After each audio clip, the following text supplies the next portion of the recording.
Good morning, everyone. I'm lecturer Zahraء عدنان فاضل, University of Babylon College of Information Technology, Department of Software. I have MA in English Language and Linguistics. Today we are going to talk about expressions of quantity. In order to talk about these expressions, we need to have an idea about a certain type of nouns, which is called countable nouns and uncountable nouns. So what do you mean by countable or count and uncountable or uncount nouns? Let us start with count nouns. For example, we have a cup, a girl, an apple, an egg, and a pound. These nouns that are cup, girl, apple, egg, we can count them. That is to say, we can say 2 cups, we can say 3 girls, 10 pounds, etc. This is what do we mean by countable nouns. In other words, we can count them. For example, this cup is full. This is singular. It is 1. The other example, these cups are empty. Okay, so countable nouns can be both singular and plural. Okay, the other type of nouns which is uncount nouns or uncountable nouns. So what do we mean by uncount nouns? For example, we have the nouns water, sugar, milk, music, and money. These nouns are all uncount nouns. That is to say, we cannot count them. For example, we cannot say 1 money, okay, or 2 musics, or 3 sugars. Okay, in order to make them like countable nouns, we need to add something before. For example, 1 or 2 spoons of sugar, okay, 2 cups of water, something like that. But we cannot say waters, sugars, musics, okay, and something like that. For example, the water is cold, okay, and the weather was terrible. As you can see here, with these nouns, water and weather, we have used a singular verb. That is to say, we have used is and its past form, which is was, which means that uncountable nouns are always singular, okay, or we have to deal with them as if they are singular nouns. That is to say, we cannot use them with a plural form or with the plural form of the verb, which means that we cannot pluralize them. Okay? Now, after understanding what do we mean by count and uncount nouns, we move talking about the expressions of quantity that precede these nouns in an attempt to make it clear the amount of the countable noun or the uncountable noun, which means that we have some quantity expressions should be used with countable nouns and others should be used with uncountable nouns. In addition, we have another type which is so to speak neutral, okay? That is to say, we can use with both countable and uncountable nouns, and the examples are going to make it clearer. Let us start with much and many. I think they are familiar to you. Much is used with uncountable nouns, many used with countable nouns. Let us start with much. So, it is used with uncountable nouns in the 3 forms, the 3 common forms of the sentence. That's to say, the positive sentence, the negative sentence, and the interrogative sentence or the question form. For example, we have so much fun. Okay, this is a positive sentence, affirmative. It is neither negative nor question. There isn't much milk left. Here we have a negative sentence. Okay, there isn't. Here we have the particle not is the mark of the sentence, of the negative sentence. Sorry. How much money have you got? And this is the question form. So you can see in the question form, much and many are preceded by the question word how, and they are common, most common. How much and how many. Okay, how much is followed by an uncountable noun, whereas how many, we're going to talk about it later, followed by a countable noun, then with the subject-verb inversion in order to fulfill the rule of the question. So again, we have so much fun. This is the positive form.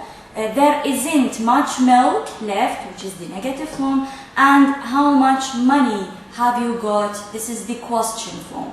And you can see in all these forms, much is followed by an uncountable noun, which is fun, milk, and money. Here, money is regarded as an uncountable noun in English. It is something different from Arabic. So English and Arabic, sometimes they have something in common, okay?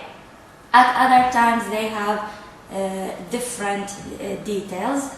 That is to say, we have what's so-called language, or this is what's so-called language specific. We move talking about many. Pay attention. We have money, okay, and many as far as the pronunciation is concerned. Money, okay, it is a noun, okay, which is an uncountable noun, whereas many, it is a quantifier followed by a countable noun or a count noun. You have to pay attention to the pronunciation because it makes difference in one way or another. So again, we use many with count nouns, again in positive, negative, and the interrogative sentence or with the questions. For example, there are too many students in the class. This is the positive form. As you can see, many is followed by a plural noun, which is students. The other example, I didn't take many photos on holiday. Here again, many is followed by the countable noun, photos, that is to say they may be 10, 11, 12, whatever. However, the most important thing, it should be a countable noun, and the form, as you can see, it is negative. If we move to the question form, we have the question, how many people were at the meeting? Okay, how many people? So people have here, sorry, it is the plural noun, okay, or the count noun, which is an irregular plural. So how many people were at the meeting? Again, you can see that many as a quantifier is used in the three forms of the sentence. Again, the positive, the negative, and the question. In addition, pay attention to how many.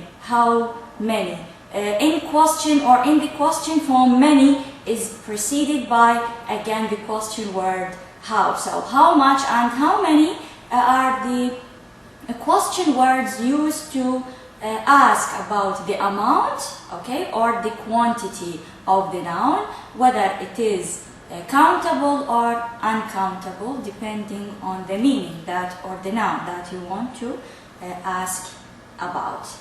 We move to another group of quantity expressions that are some and any. I guess they are also common to you. However, it's okay to dig deep into the details of these two quantifiers.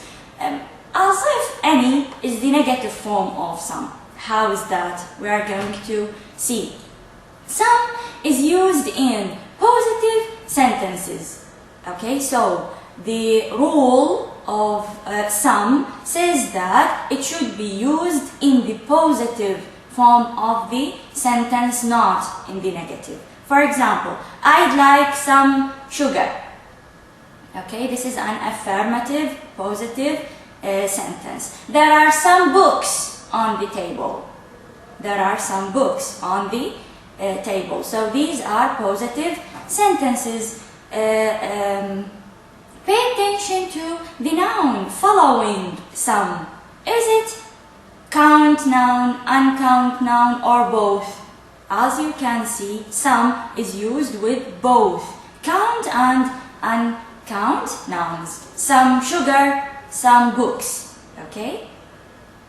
And as I have told you, the common use for some is to be with positive sentences, not negative or the question. However, we are going to have an exception. Okay? I'd like to attract your attention to after a while.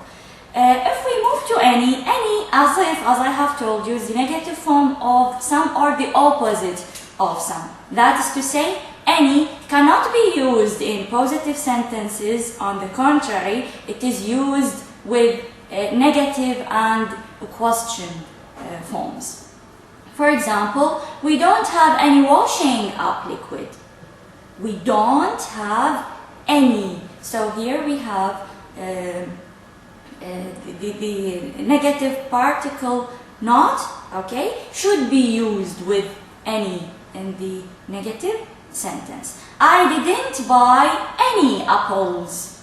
I didn't buy any apples. Again, here we have a negative sentence. And likewise, some, we have any should be used or could be used, sorry, with both countable and uncountable nouns. Any liquid, which is an uncount noun, and apples, which is the countable noun. If we move to the other two examples, they are clarifying the use of any with questions. Is there any sugar in the tea? Any sugar, here we have, sugar is an uncountable noun and the form of the sentence is the interrogative form. Have you got any brothers and sisters? Here we have brothers and sisters are countable nouns. Again, the form of the sentence is the interrogative form or it is a question. So, the exception I have told you about in relation to some is that some could be used in questions when the function of the question is either a request or an offer. Yani it is not a normal question filling a certain gap of information. Okay, nor it is a yes/no question that should be used, answered with either yes or no. Okay, here the question when some is allowed to be used with should have the function of either an offer or a request. For example, can I have some cake? Here it is not a common question.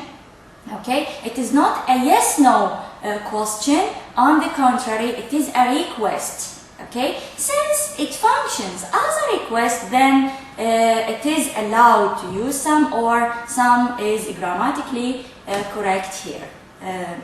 The other example which clarifies or exemplifies the use of some with an offer, would you like some tea? Would you like some tea? Here we have, it is an offer, you are offering the other some tea. So again, the use of some here is grammatically correct.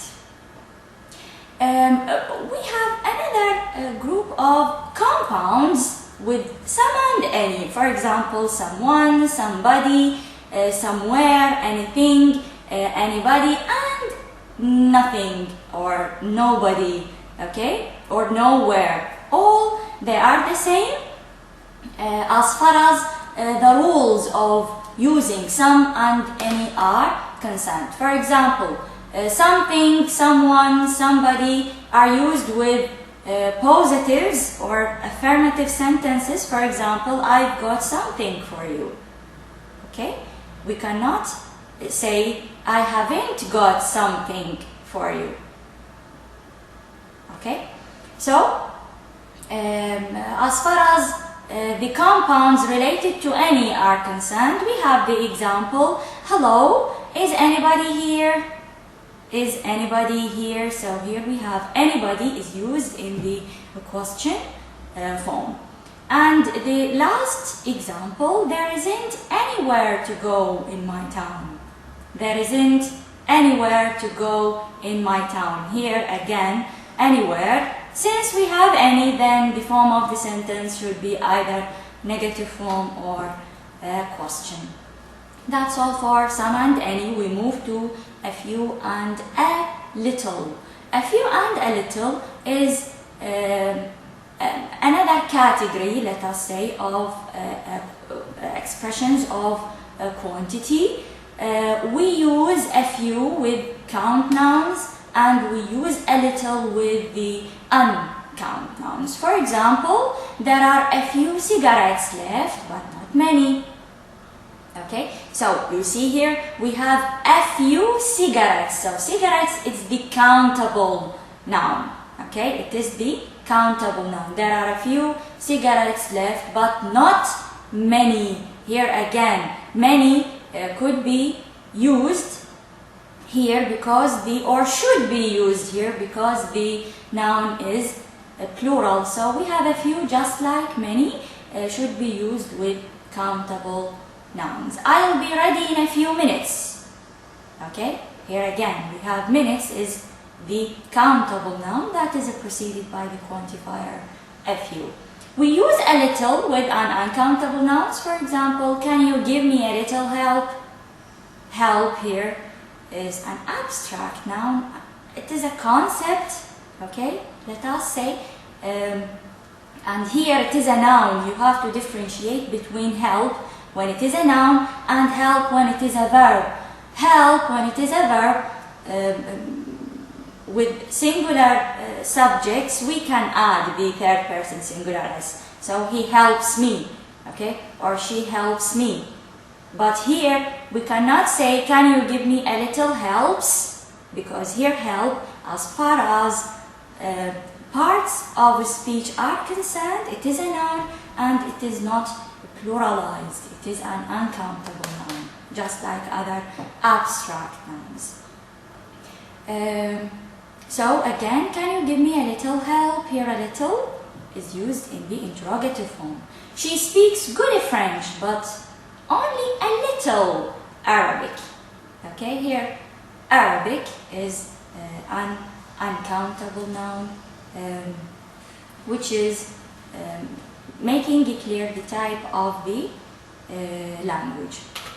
And now we have the last type or category of expressions of quantity, which is a lot and which includes a lot and lots of.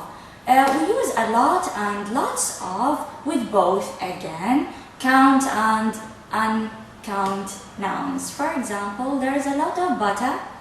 I've got lots of friends. So here, as you can see, butter and friends. Butter is an uncountable noun, whereas friends is a countable noun. However, we can use both with both. Okay, that is to say, we can use both count and uncount nouns with both a lot of and lots of. There is lots of butter, okay, where I've got a lot of friends. So it's okay. In addition, a lot and lots of can be used in negatives and the questions. So the use of a lot and lots of, it is not only with positive sentences, but again it could be used with the negatives and questions as far as the form of the sentence is concerned. Are there lots of tourists in your country? This is a question. And there isn't a lot of butter but there is enough. Okay, and here it is the negative form in addition to the positive form used in the first sentence. And as such, we have reached to the end of our presentation for today. Thank you very much for your listening.